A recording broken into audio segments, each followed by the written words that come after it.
Hi, Kirk here from Aero Precision. Today we're going to be going over the process of what it looks like to purchase a suppressor. So suppressors can have this mystique associated with purchasing them. You'll hear a lot of different information, kind of tribally about what that process looks like. A lot of it's misinformation, a lot of it's good information, and it's kind of hard and intimidating to be able to sift through that, as a first-time suppressor buyer. So luckily the process is pretty straightforward. Much like buying a firearm, you have to go to an FFL dealer, and more specifically, you have to go to an FFL dealer that is a SOT, which is a special occupancy tax.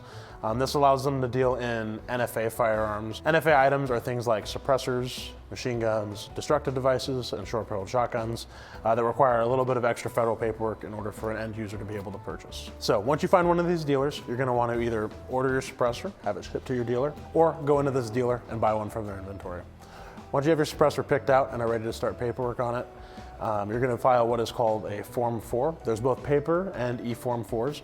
E-Form 4s utilize a digital system that usually has a substantially shorter lead times than paper Form 4s just because they're easier to process. Wait times do fluctuate a lot. They've been as short as 90 days. They've been as long as past a year for a lot of people.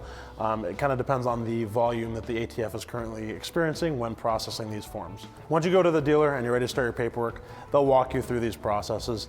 It does speed up the process and make things a lot easier if you do find a dealer that has something like a silencer shop kiosk that helps streamline the whole process and automates a lot of it for you. That'll allow you to do your fingerprints on site, do your passport photos on site, which are both required items for submitting both a e-Form 4 or a paper Form 4. When filing your Form 4, you're going to have to decide whether you want to do it as an individual or as a trust. To put it simply, an individual means you solely are purchasing the suppressor. When a trust purchases a suppressor, it means that that legal entity owns the suppressor.